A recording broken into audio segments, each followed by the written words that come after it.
Peace, motherfuckers.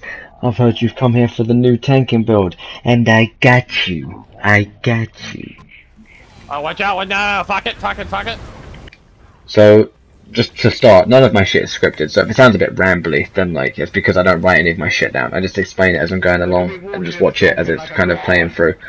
But I hear a lot of you guys out here are struggling with this shit, and it is pretty hard. By no means it is easy. Like, if you've got a real good group of 4 people you play with regularly, then of course it's going to be easy, because you're lucky enough to have 3 people dedicated to being in your group, and you can focus on whatever you want to do and get it done easy. You'll know your roles, jabroni.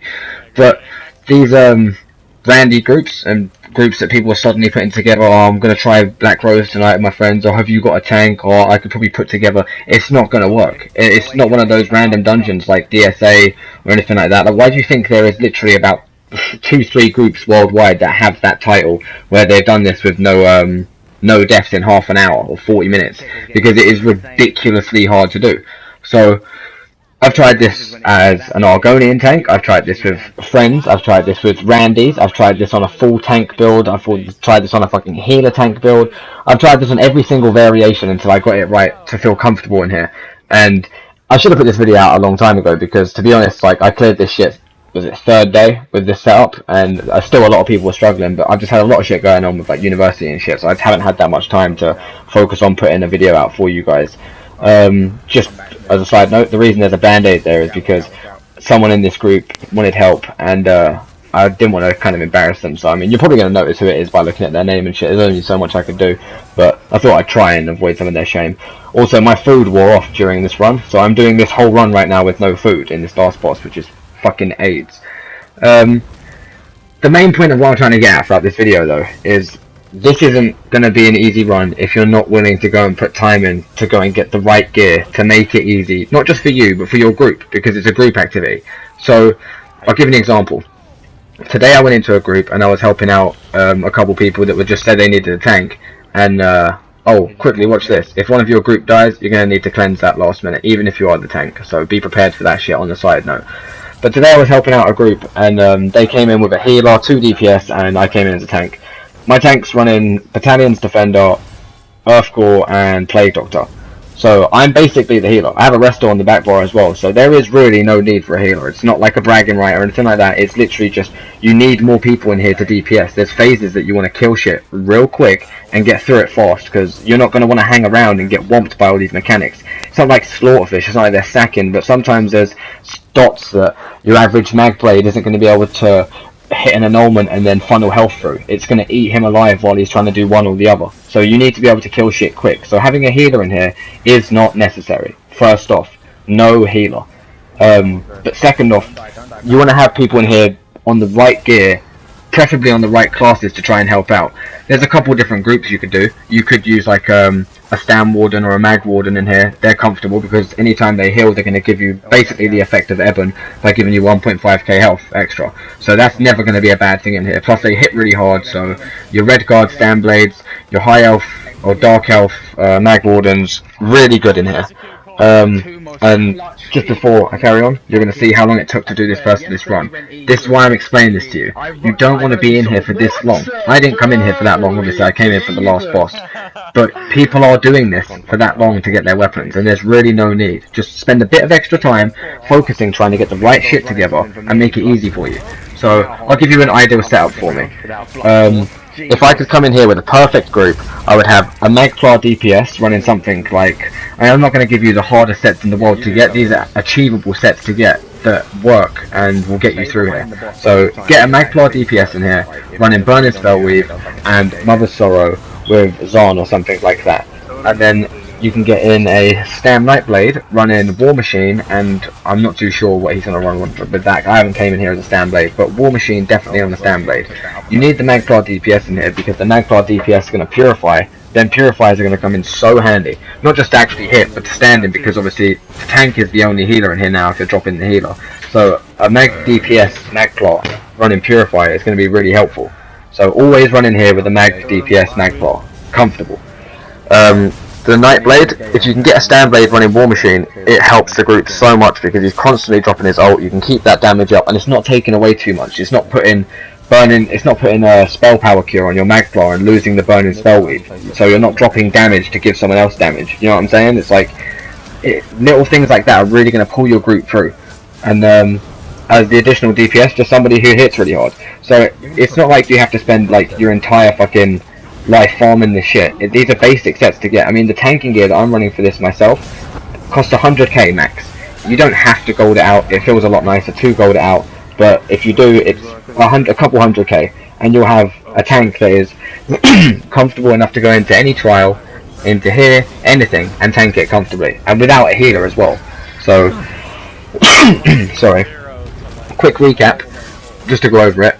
You definitely want to come in here with the Magplar DPS, so you can use that Purify as an additional heal. It's not going to be a healer, he's going to be a DPS, so don't come in here as a healer, come in here as a DPS.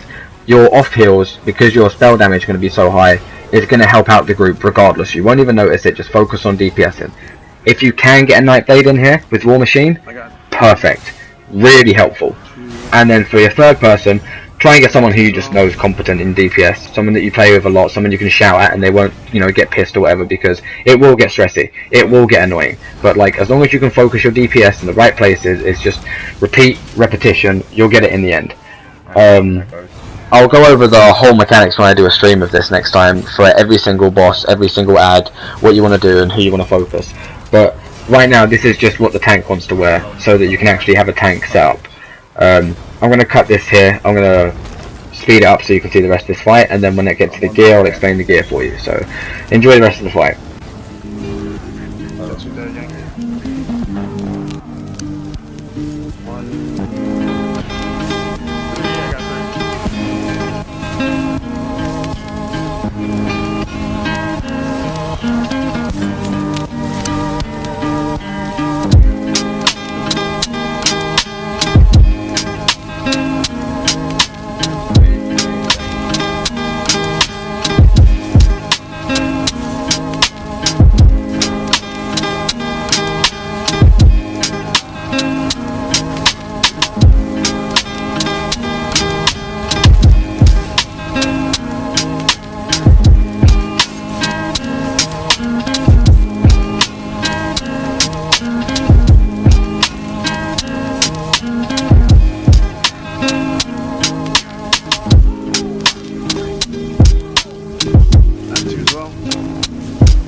Relax.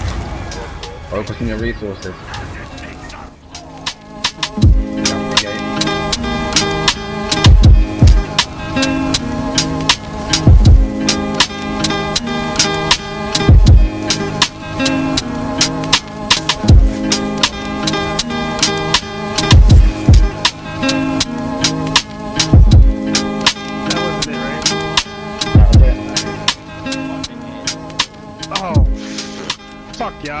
Fuck this game.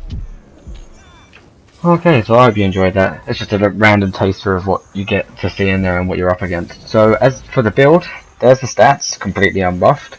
We've got 44, almost 45k health, 16k mag, 22k stam, good resistances. If I fully buff up here for you, I'm at almost 1500 recovery, good stam recovery for what I've got in terms of stam, really good resistances, and just generally all round a good tank. The only thing I've got for myself really to keep myself tanky is Plague Doctor, because I need a high health pool to hold aggro.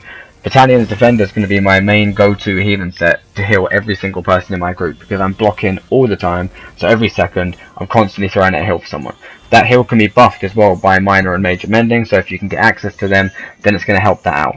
Earthgore, really necessary, because there's a lot of times when your Vigor or your Restore is going to save the shit out of one of your DPS. And of course, blue jewelry, because I'm not spending money, tons of gold, on something for an extra tiny resource. If you can do it in blue, trust me, you can do it in blue, you don't need to make it gold. Save your gold for fun builds in PvP and shit like that.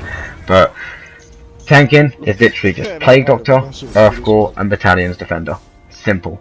So I thought, as an extra, I'd include some funny little random clips. I hope you'd enjoy. You know, some weird shit happened this week when I was playing on Warden. This man here got executed for like the highest amount of damage I've ever seen. I know he's only a lowbie, but like, get ready for it.